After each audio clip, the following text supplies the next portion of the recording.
Hi, and welcome to more Let's Be Creative with LBC. We're bringing you new content every day, and today we're starting a series that I'm very excited about, where we're going to be talking with people all over from all over the place who have some sort of arts-related career. And so a lot of times people think that if you're going to be doing arts as a career, you have to be a painter, or you have to be a writer or an actor, but there are so many different ways that the arts can intersect with our lives and with our careers. And so today, to talk a little bit specifically about how theater and public speaking connect to his work, we are talking with Dano Weir. I'm so excited you could join us today. Hey, thank you so much, Hannah. It's great to be here. Love the LBC. And I want to start by just giving a shout out to all the first responders, doctors, nurses, everyone who are currently still working, the essential personnel, grocery staff, tow truck drivers, dispatch, more. We are doing what we can remote, and this is awesome. And I'm just so respectful of everybody who's still out there working as well, because it's just a very weird time, but we're making the best of it, aren't we? We are, absolutely. And thank you so much for, being willing to talk to us during this time, figuring out the tech and making sure we can still connect with people. So tell us a little bit about what your work is, what your job is, and how it connects to theater. I have a lot of different jobs. They all fall under broadcasting, media. My main job is I'm the afternoon personality and program director for Froggy 92.9, which is the country radio station in Sonoma County. And so weekday afternoons, 3 to 7 p.m., you can find me live on the radio from our studios on Farmers Lane in Santa Rosa. But that's really just the start. I'm also in charge of digital for our entire company, which is called Amaturo Sonoma Media Group. So it's actually 5 stations. You may have heard of KSRO or Hot 101.7, 97.7 The River, K-Hits 104.9. All of those stations have websites. All of those stations have apps, social media. And really, there's no difference between any of those. So whether it's social media, whether it's the website, whether it's the radio, those are all just a platform, like the stage at the LBC is a platform to be creative and to show off whatever it is the message that you're trying to communicate to someone. So as far as my connection to the arts and to theater, I do theater every day. It's in very specialized formats, but we're always communicating. All the programming people in the building are communicating our message and expressing ourselves to the people and to the audience that are watching. Yeah, absolutely. So when did you first become interested in broadcasting? And what made you interested in that? I think it was always, I liked making people laugh, and I liked, being involved. So from early ages of a kid, I would, put on little shows for my parents and sing and dance and stuff like that. I was going to college. I was at Cal Poly down in San Luis Obispo studying chemistry, and I was good at it, but I was just not motivated by it. And I started listening to the radio. I started listening to, there was a show a number of years ago. If you've ever heard of Adam Carolla or Dr. Drew, they had a show together called Love Line, and they would just take callers and they'd answer questions about love life. But their responses were so funny, and they were making this stuff up as they went along, and the creativity on the spot to what was happening live in real time to the callers was just found myself cackling, and it was like, this is what I want to do.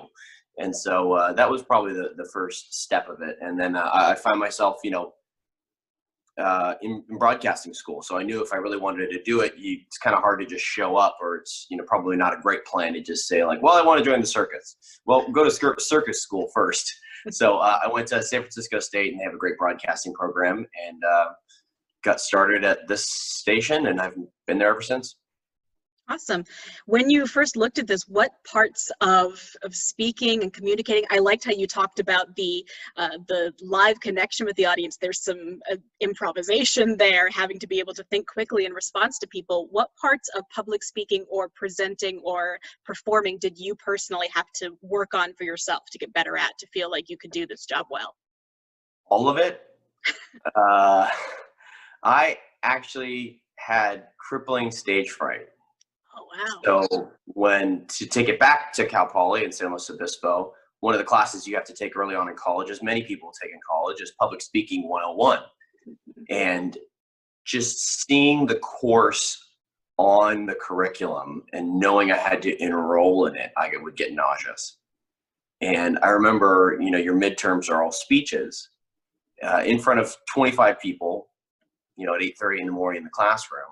And even 24 hours beforehand, I was nauseous and sweating and just didn't want to do it.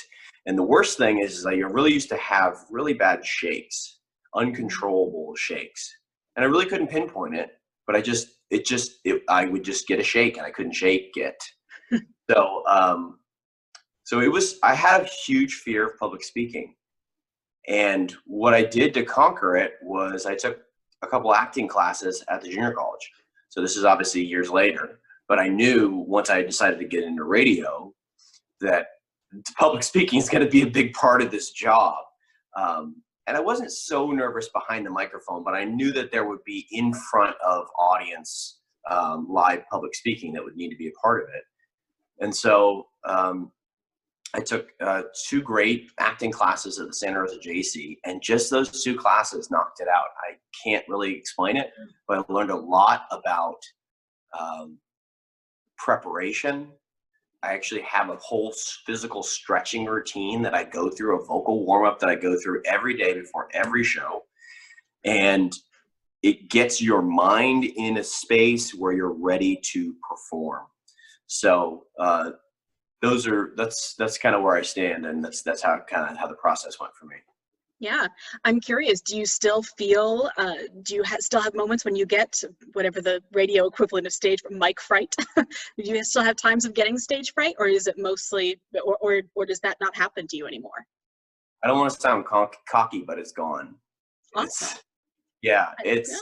It's taken, because there are so many different aspects to the public speaking side of what I do. So I would say 60 to 75% is the radio portion. It's just behind a microphone in a room by myself, talking to myself. But I also host 2 festivals, Country Summer Music Festival in town at the Sonoma County Fairgrounds.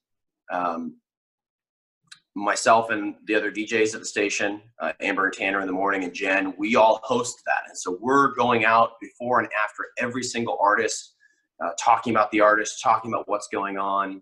I also am the sole host and MC for a sister festival out in Philadelphia called Country Spirit. And so that's me before and after every artist, talking in front of, in that case, 10,000 people from Pennsylvania who are like, who's the guy from California? So once I'd never done that before, and there's no college class for that. But once you just sort of just do it, you just sort of do it. And that's something that I've learned in public speaking, which is that as long as you don't go out with too big of an ego, as long as you don't go out there and like pretend to be like, I'm going to do this, the audience will kind of go with you. I mean, 80% of them really just want you to get off because they want to see whoever they're there to see. Just fine. But also that's your opportunity to make an impression for yourself. So if you just go out and just know a couple of things that you're going to do, and bang them out and get it done, you move through it, before you know it, it's over for you, it's over for them, and people kind of go, oh, that was pretty good. I like that. I taught public speaking for a while, and that was one of the things that I would always tell people is you just have to get out there and do it. And I love that you say that it's gone, that it doesn't even really come back for you. And you do it enough times and you get comfortable with it, and you just feel you understand that you can do it. And you remember going out saying, yeah, I've done this so many times before, I can absolutely make this happen.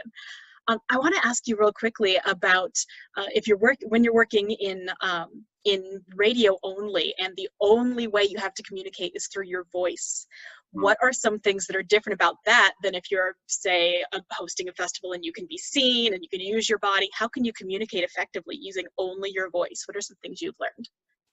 I actually consider myself really lucky that I was able to start in radio and still am in radio, but that was the base of my job, because that is so seemingly restrictive that it forces you to understand really clear communication about details, because you have no other assistance than just this, you know? So that means that you're describing things, and you're talking about the colors of things, and you're talking about trying to do things to get your brain engaged in other ways, because your brain literally processes information differently through the ears than it does through the eyes. So, sorry, tell me the question one more time specifically. You asked, what do I do? Yeah, how do you make sure you're communicating effectively when all you have is your voice? Okay. So I'm making sure that I'm always giving as many details as possible and leaving nothing to assumption, because the worst thing you can do in radio is to have an inside conversation. Where it's like, I mean, like Hannah, you and I know that like my wife works with you, and you know, Melanie, blah, blah, blah, blah, blah, blah, blah, blah, right? That's a conversation between you and I, and everyone else listening goes, who cares? I don't know who that person is. You didn't bother to even explain the details, right? So in radio, it's coming in and hitting the details without sounding completely moronic. But I mean, it's presenting in a way that you're, you know, including everyone in the conversation while speaking to only one person. No, I think that's super fantastic.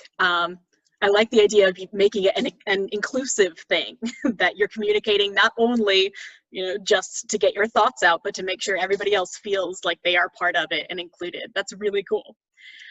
Okay, so what would you suggest for someone who maybe thinks, as they're listening to this conversation, maybe they didn't really think about broadcasting as a thing they could do.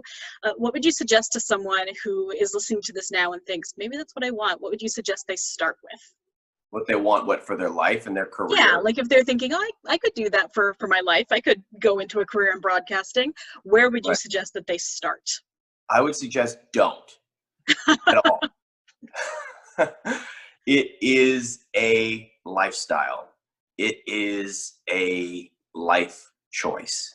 It is a tattoo on your face level of commitment if you want to be really serious about it. And if you are really serious about it, there is opportunity. SF State's a great program, but I'll remember early on, I had a professor who was a little salty. He's kind of disenfranchised. And he just literally said to his broadcast students, there's no opportunity anymore. The whole thing's dead. And I think for a casual person who wants to pick it up as a hobby, it is dead, because it's just so far on down the line and so specific in some areas. But for someone who says, and I can see it when we work with people, and I can tell when someone's really serious about it, I'm willing to commit time to them, because really what it comes down to is it's less a business and more a trade. It's so passed down by hand. I have so many people in my life and in my career, Rob Taylor from our former morning show, Rob and Joss in the Morning, Danny Wright from the Danny Wright Show on 97.7 The River.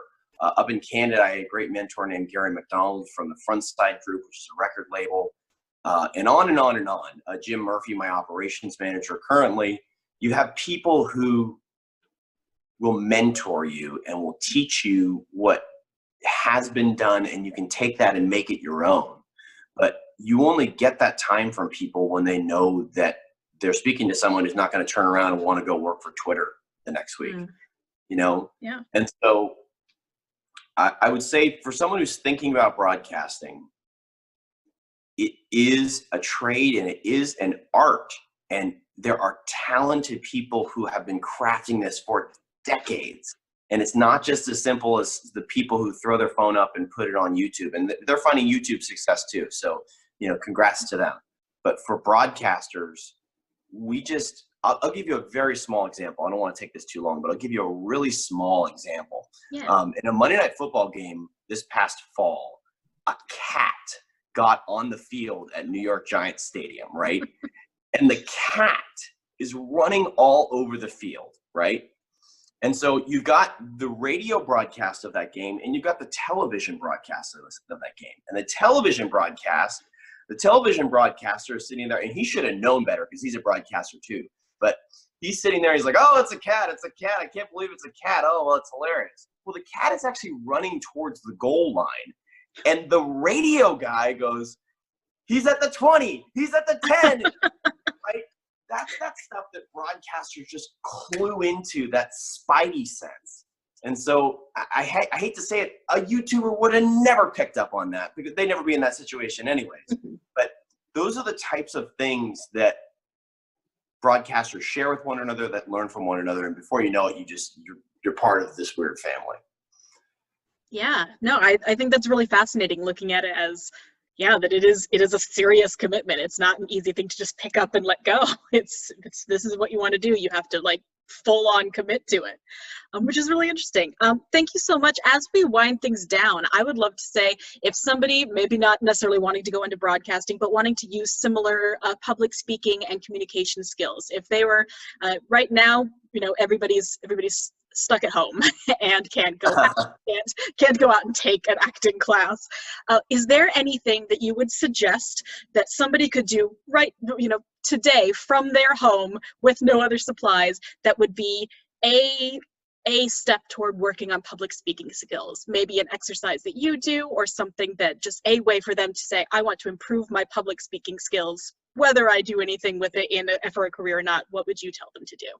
Yeah, and I'm sorry, I don't want to scare anyone off. Well, I guess that was, no. But the skills, whether you decide to do it as a career or not, the skills can be picked up from anyone and can be used in many other places. So right now, this very video call that I'm having with you, I'm using these skills. Mm-hmm. I've been on sales calls before where, you know, you're selling something, you're pitching something to someone, your services, and it's very helpful there as well. So to what you're saying, the casual person can keep an eye out for and learn some of this stuff. So what can they do right now? I would watch 60 Minutes first off. 60 Minutes is an incredible program, incredible Smithsonian level storytelling. And it is every single week, and you never, ever expect and know what it's going to be. And the storytelling, if you pay attention to the reporters and the way that they lead you through, and it's informational, it's good questions, it's also a little bit of fun sometimes depending on the story, that is so useful. And just imagine if you were Leslie Stahl, if you were Scott Pelley, how would you be doing this? Try to get in their head as to how they came up with and wrote this story. Something else I would do is start reading aloud, which I would only suggest doing by yourself. But you know, I grabbed this Teddy Grahams box, and on the back of the Teddy Grahams box is a little activity for kids. If you can read this aloud and make it somewhat interesting, like discovery ideas, where does the water go? Ask your child to gather objects from around the house and then explore which ones absorb water and which ones don't. There's always so much to discover with Teddy. So that's not a great story, and no one's that captivated by it. But if you can read that and read it all the way through with a clear tenor and a clear windpipe and a good flow, that base level is going to start ingraining in your head the ability to have conversation without and like some basicallys and so what I'm trying to say, ostensibly, you always find that too. Someone will have one word that's your transition word, and they'll just keep hitting it over and over again. Boring. So literally reading aloud trains your brain and helps you make that connection between the words and the message and your performance. So those would be my suggestions. Awesome. Hannah, thank you. Thank you to the whole LBC team, and keep it up. Stay Sonoma strong. Thank you so much for sharing your insights and your experience with us. And thank you all for watching and listening. And tune in next week. We'll talk to somebody else who has a different career that's connected to the arts. And don't forget to tune in tomorrow at 1 p.m. for more Let's Be Creative arts content. Thank you so much.